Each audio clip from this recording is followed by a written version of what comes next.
ejército del Ebro, rumba, rumba, rumba, la. El ejército del Ebro, rumba, rumba, rumba, la. Una noche el río pasó, ay Carmela, ay Carmela.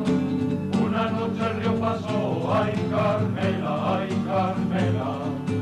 Pero nada pueden bombas, rumba, la, rumba, rumba, la. Pero nada pueden bombas, rumba, la, rumba, rumba, la. Donde sobra corazón, ay Carmela, ay Carmela. Donde sobra corazón, ay Carmela, ay Carmela.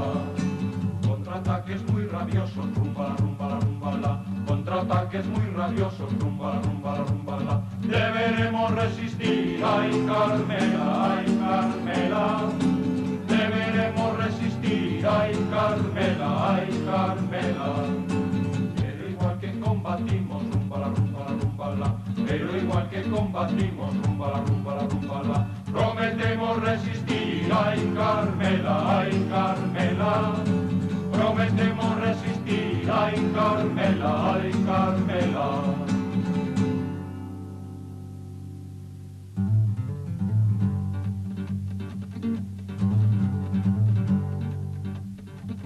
El ejército del Ebro, rumba, rumba, rumba, la. El ejército del Ebro, rumba, rumba, rumba, la. Una noche el río pasó, ay Carmela, ay Carmela.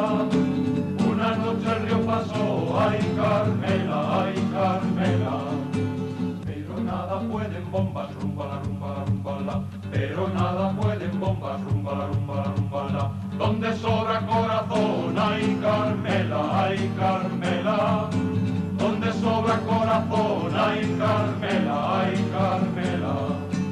Contraataques muy rabiosos, rumba, rumba, rumba, la. Contraataques muy rabiosos, rumba, rumba, rumba, la. Deberemos resistir, ay Carmela, ay Carmela. Deberemos resistir, ay Carmela, ay Carmela. Pero igual que combatimos, rumba, la, rumba, la, rumba, la. Pero igual que combatimos, rumba, la, rumba, la, rumba, la. Prometemos resistir, ay Carmela, ay Carmela. Prometemos resistir, ay Carmela, ay Carmela.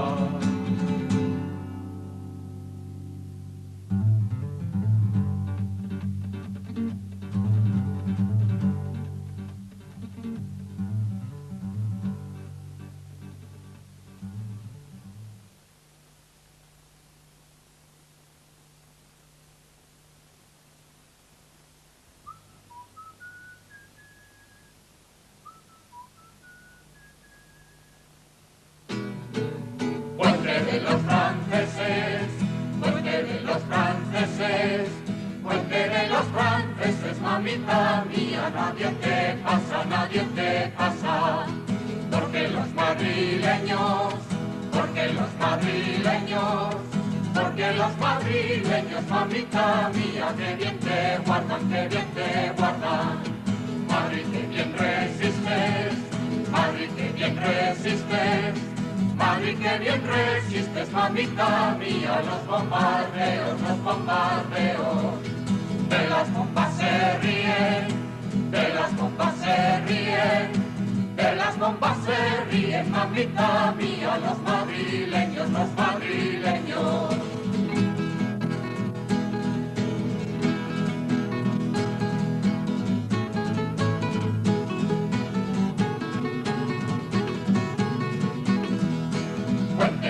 Franceses, puente de los franceses, puente de los franceses, mamita mía, nadie te pasa, nadie te pasa. Porque los madrileños, porque los madrileños Llorarán al ver que sus hijos a la guerra van. Pobrecitas madres cuando llorarán.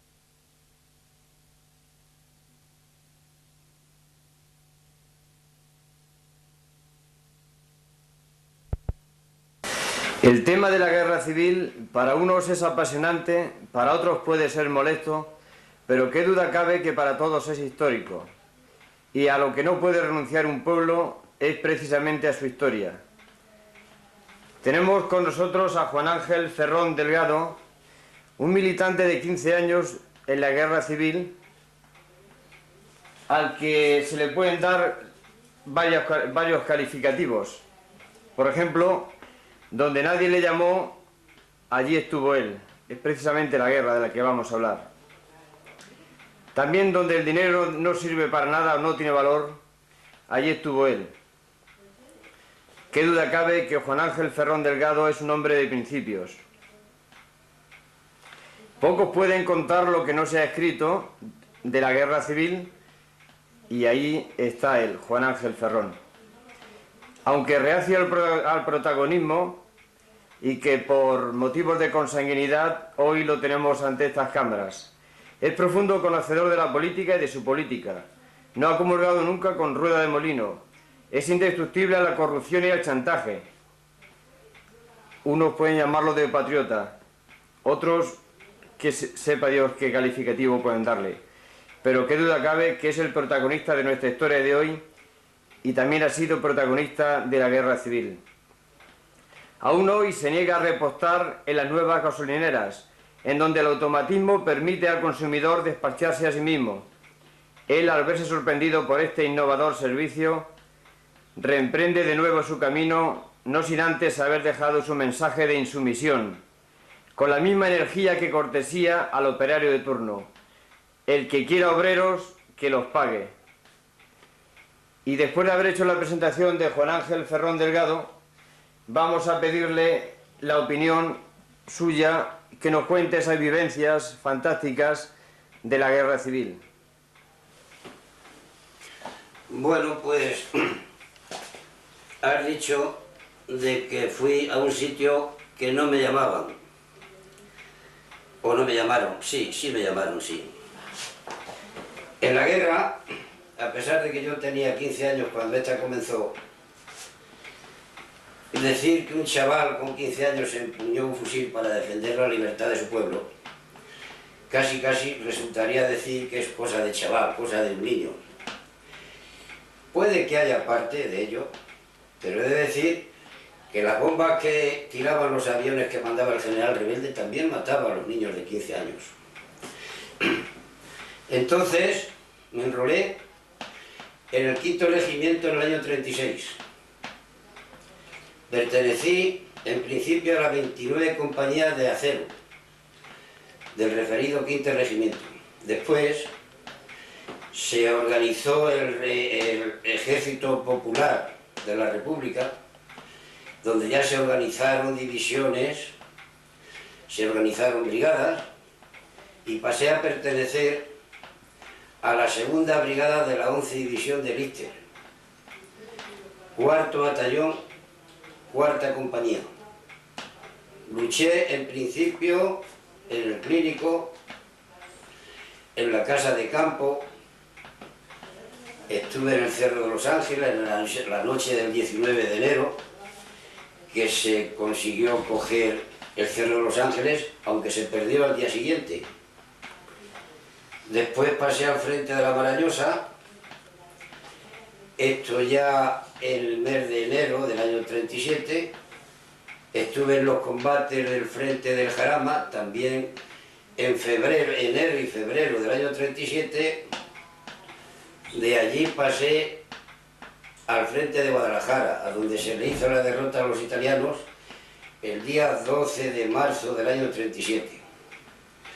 Fui herido por 2 veces. La primera fue el 20 de noviembre del año 36 en el Clínico, en la cara este del Clínico. Después fui nuevamente herido también otro día 20, este de marzo del año 37, en el frente de Guadalajara, 8 días después de haberle hecho la derrota a los italianos en el frente de Guadalajara, como digo, sector Trijuequi. Una vez restablecido de las heridas, ingresé en carros de combate en la escuela de tanques de Archena, a donde hice y superé el cursillo de conductor de tanque, y con 16 años salí como sargento de tanques y conductor. Ya como conductor de tanque operé en el frente de Teruel, la toma de Teruel, pérdida de Teruel, operé lo que podríamos llamar en la retirada de Aragón, estuve en el frente del Ebro, aunque esto sí, no en los combates. De la noche que cortaron por la parte de Benicassim, Benicarló, el Ejército Nacional esa misma noche pasamos nosotros para la parte de Levante, o sea, hacia Valencia. Y bueno, pues ahí intervienen los célebres combates del 7 de noviembre en Nules, en toda la retirada de Castellón, y en ese sector fue donde nos acabó la guerra ya en marzo del año 39. Y bueno, pues así dicho a grosso modo, se podrían decir muchas más cosas. Lo que pasa es que estaríamos aquí mucho tiempo. Por lo tanto, he querido ser breve. ¿Cómo un niño, un adolescente de 15 años ve el Frente de Madrid? Cuando usted se incorpora a filas, ¿cómo vivió esos momentos de esa España en catástrofe, esa España en desastre, que necesitaba gente joven para la lucha contra el invasor? Bueno, he de decirte que allí hacía falta gente que luchara. Lo mismo daba que fuera joven, que fuera menos joven. Pero te vas a quedar muy sorprendido cuando yo te diga que si a ti te extraña el que un niño con 15 años, como yo tenía, estuviera luchando con un fusil en la mano, creo que más te va a extrañar cuando te diga que mientras nosotros nos defendíamos contra las oleadas de los moros, las mujeres y niños de 9 y 10 años nos estaban llenando sacos de arena para ponerlos como parapeto. O sea que si yo tenía 15 años todavía, había niños que tenían menos años que yo, que casi me podía yo comparar con un abuelo, porque niños con 10 años llenando sacos de arena, repito, y las madres llenando los sacos de arena para hacer parapetos y defendernos de las tarascadas que nos tiraban los moros. Bien, y esas tarascadas que le enviaban los moros a esos niños de 15 años y de más pequeños, está claro que ustedes trataban de combatirlo con el pecho solamente, o también había una cierta... A partir de ese momento usted, al incorporarse a filas, vivió una cierta disciplina militar. ¿Se podría decir que el ejército estaba dispuesto o estaba compenetrado para luchar con facilidad contra el invasor? Bueno, yo voy a contestarte a la pregunta. Nosotros teníamos un arma poderosa que era la razón. Madrid no estaba preparado para defenderse si no era precisamente con la razón, me refiero militarmente. Allí no había trincheras, allí no había fortinas, allí no había nada. Allí no había más que mucha moral, mucha razón, que era lo que nos hacía defendernos en contra de aquellos invasores. Y los primeros parapetos que hubo en Madrid, repito, en un porcentaje muy elevado, eran sacos terreros que estaban llenos de arena por mujeres y niños, que mientras nosotros defendiéndonos con un fusil en la mano, ellos se defendían con la pala llenando sacos. Y he de decir que había compañeros esperando que cayera otro compañero para coger el fusil y seguir defendiendo porque no tenía armas. Eso da una idea del combate, lo duro que era el combate. En el Frente de Madrid, ¿en qué forma, en qué lugar usted situó su lucha? Yo luché en la cara este del Clínico y luché en la casa de campo. Estuve también cerca del puente de los franceses. Todo esto se entiende en noviembre del año 36. Y háblanos algo de la casa de campo.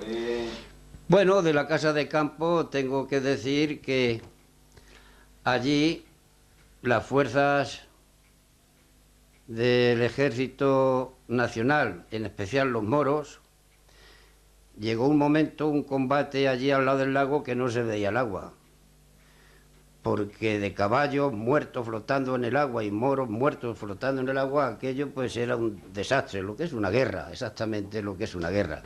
Esto en cuanto a esos sectores me refiero, a los sectores del Clínico, casa de campo y algo del puente de los franceses. Bien, ¿alguna puntualización más sobre el Frente de Madrid antes de trasladarnos a otro frente? Bueno, los frentes de Madrid no solamente se componían precisamente de los que acabo de decir. El Frente de Madrid estaba el sector de la Marañosa, estaba el sector de Cerro Los Ángeles, estaba el sector del Jarama, estaba el sector también de Guadarrama. Somosierra, porque prácticamente Madrid estaba casi rodeado. Bien, y precisamente, bueno, por el que acaba usted de hablar, el Frente de Los Ángeles, ¿cuáles fueron sus vivencias en el Frente de Los Ángeles? Bueno, pues en el Cerro de Los Ángeles, la noche del 19 de enero del año 37, se cogió por sorpresa. Entonces se cogieron, pues prácticamente desnudos casi toda la fuerza, y al teniente coronel que se llamaba Ricardo Belda López. Se le cogió prisionero. Este señor tenía el puesto de mando en una caseta de peones camineros que hay a la bajada del Cerro de Los Ángeles, mejor dicho, que había en la carretera de Andalucía. Se respetó la vida de todos como era natural, y este señor al día siguiente habló a Zona Nacional por Radio España, a donde invitaba al ejército rebelde a que entregara las armas, y al mismo tiempo les decía el gran respeto que habíamos tenido con todos ellos.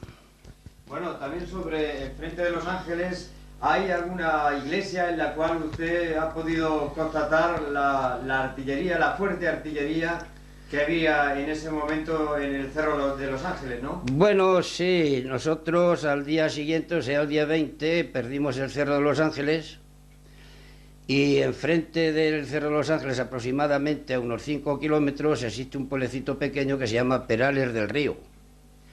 Allí hay una iglesia que aún sigue, destruida completamente, claro está, de los cañonazos que pegaban desde el cerro que tenían instalada los nacionales la artillería del 7 rápido. Bien, y si le parece bien, ¿podemos pasar al Frente de Marañosa? Sí, sí, ¿por qué no?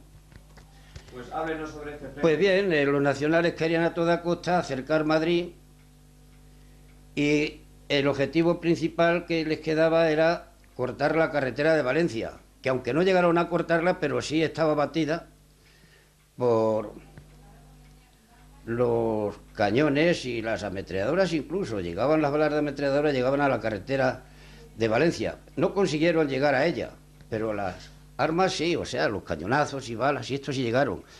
Allí estuvimos, se les hizo frente, y a continuación pues pasamos al frente del Jarama, el Pingarrón, el célebre Pingarrón, y dentro del Pingarrón una posición que es la cota más alta de él, que se llama Casasola, a donde se les aguantó, y por lo tanto no consiguieron no consiguieron coger el objetivo que perseguían, que era el de cortar la carretera de Valencia.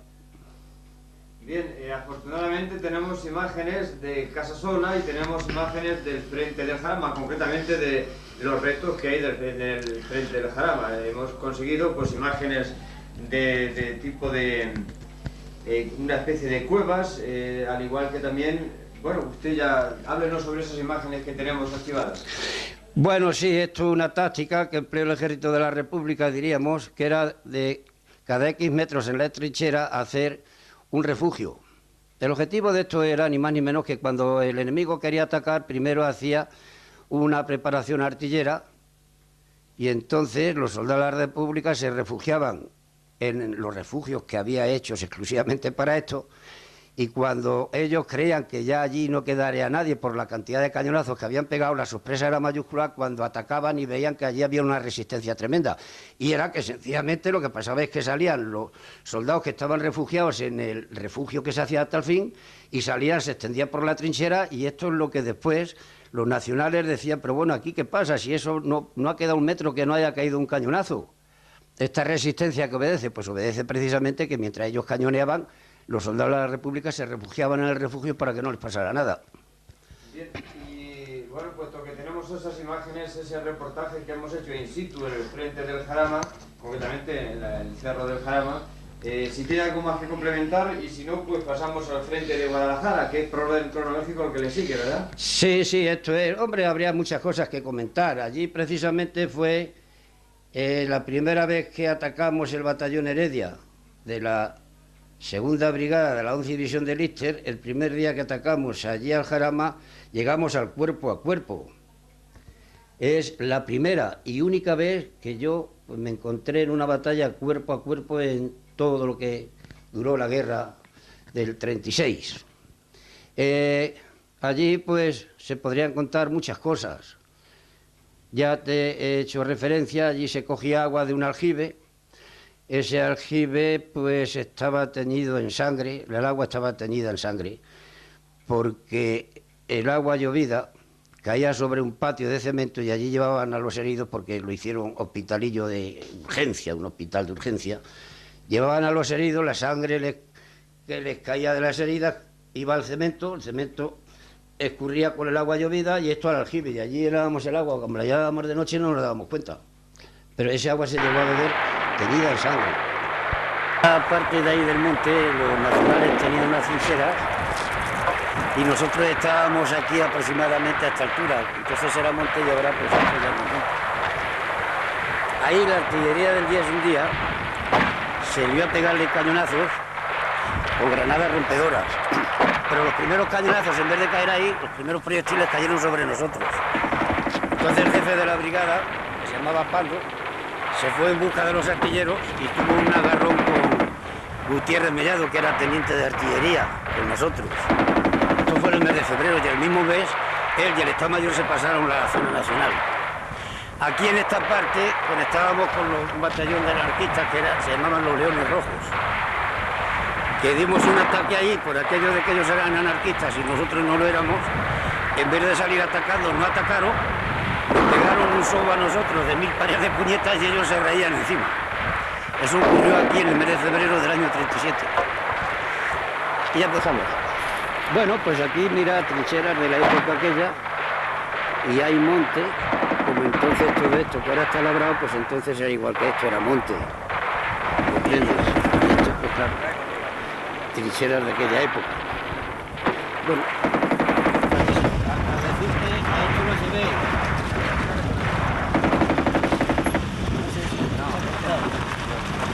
Habría que irse allí y desde allí se ve el sitio donde ataqué yo cuerpo a cuerpo. Se ve Casasola muy bien, ¿verdad?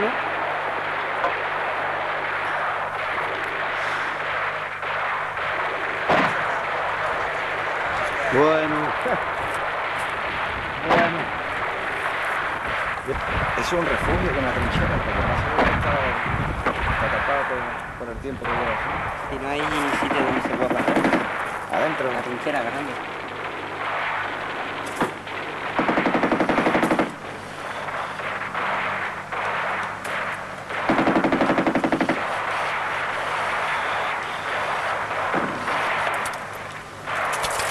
Este tipo de refugio lo inventó Enrique Lister, para que cuando el enemigo quería atacar, primero cañoneaba las trincheras nuestras.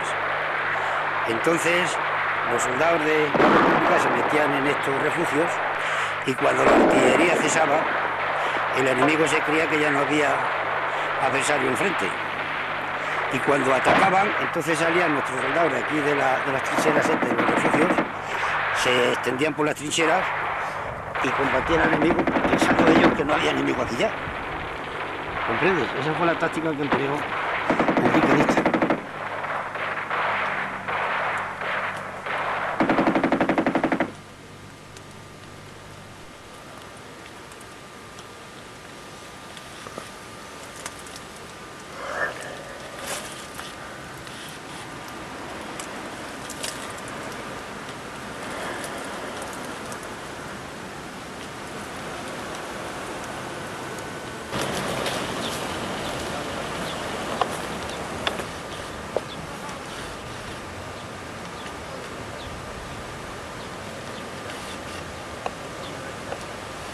¿Qué voy a comentar? Sí, bueno, vamos a hacer algo.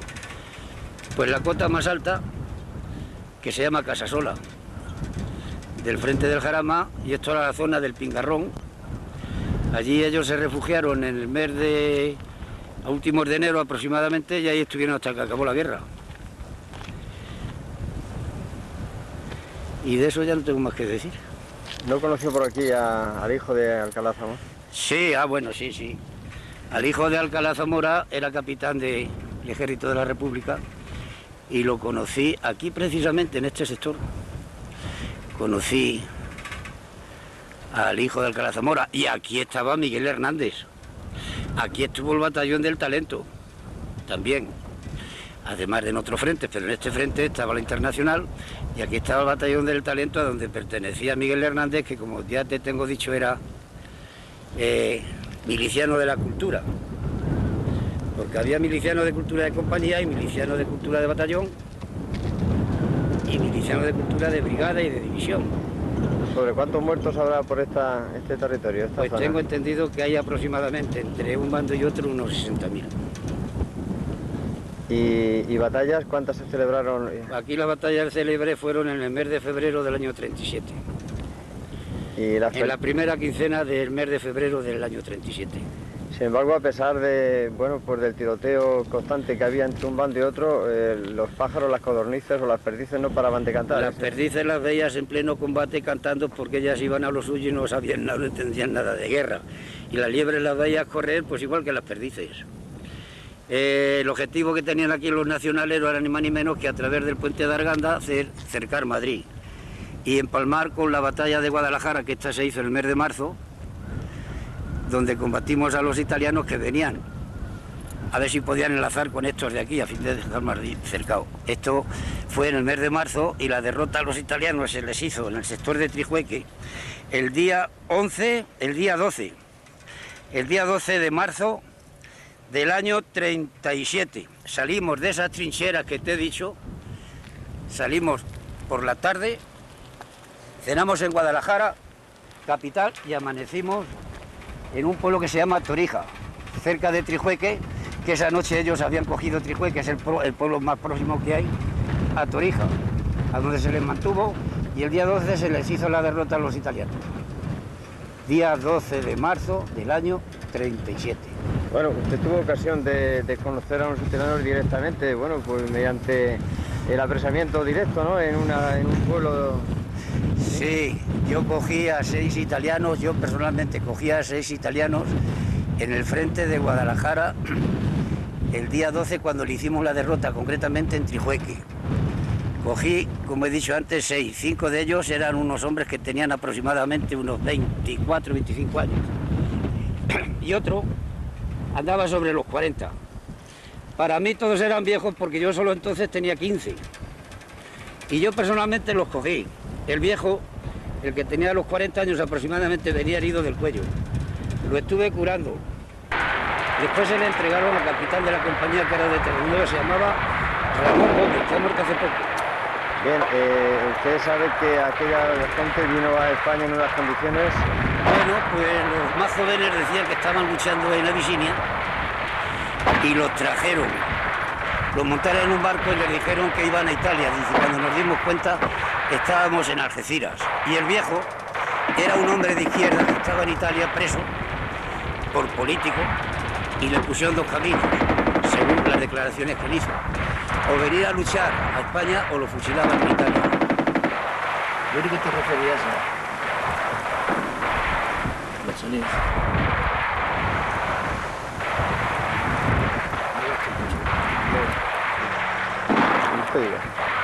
Bueno, pues, pueblo de San Martín de la Vega. Aquí a la izquierda, este monte se llama el Pingarrón. Nosotros un día nos perdimos y tal vez por esa cota aproximadamente atravesamos las líneas enemigas, ni el enemigo nos vio ni nosotros lo vimos a ellos, y cuando nos dimos cuenta estábamos al lado de unos cañones que tenían ahí del 10, me parece que eran de ellos, que estaban tirando precisamente a la línea nuestra. Y luego después por la noche bajábamos ahí a coger agua con las cantimploras al río Jarama. Y allí cerca del Pingarrón hay una casa que tiene un aljibe, son 4 naves y hay un patio de cemento. Allí íbamos a coger agua, pero más tarde hicieron aquello, un hospital de urgencia, y como íbamos de noche a coger el agua no nos dimos cuenta de que el agua ya estaba teñida en sangre. El agua que llovía escurría sobre el cemento del patio, allí dejaban a los heridos, se mezclaba el agua con la sangre y se dio caso de coger agua ya teñida en sangre, y no nos dimos cuenta hasta que una cantimplora se volcó y vimos que salía más sangre que agua. Eso ocurrió aquí en el Pingarrón en el año 37. Usted solo contempla desde, bueno, pues qué categoría militar de noche cuando la guerra. Bueno, esto era luchando en el batallón de Ella, que era el 4º batallón de la 2ª brigada de la 11 división de Enrique Lister, y ahí yo aquí ascendí a cabo, aquí ingresé, aquí vine de soldado, y después de los combates del 15 de febrero del 37 ascendí a cabo. Bueno, sabemos que había una disciplina bastante férrea, incluso los cursillos no eran fáciles de conquistar o de obtener, ¿no? ¿Sabe cuál era la inflexibilidad que había respecto a las categorías, sobre todo en lo de tanques? Bueno, aquí yo no estaba en tanques, aquí yo estaba luchando en infantería. Aquí en infantería pues cogías la antigüedad, comprende, la podías coger en un día, porque si éramos 100 en la compañía y caían 50 y de los 50 quedábamos los más antiguos, pues ascendías en el acto porque cogías la categoría en 24 horas. En tanques era distinto. En tanques en principio había que superar un cursillo de conductor, de jefe o de tirador. Y después de superar ese cursillo, pues con los méritos que buenamente hubiera, podías ascender o no ascender, y ya los últimos meses de la guerra ya no se ascendía, como podríamos decir, a dedo. Había que ir a una academia que estaba en Manises, a donde hacías el cursillo para teniente. O sea, después de tanque, después de eso ya estando en tanques. Ya tenía que ser la próxima categoría teniente. ¿Por méritos de guerra había ascenso rápido? Siendo conductor en tanques, hacía el cursillo de conductor, de tirador, de jefe de carro. Entonces el conductor, si superaba el cursillo como conductor, salía como sargento, con un sueldo de 22,50. Si no eras capaz de superar el cursillo de conductor, tenías que superar el de jefe de carro. Y si no eras capaz de superar el jefe de carro, tenías que superar el de tirador. Y si no, a infantería o la pijota, que la pijota el ruso quiere.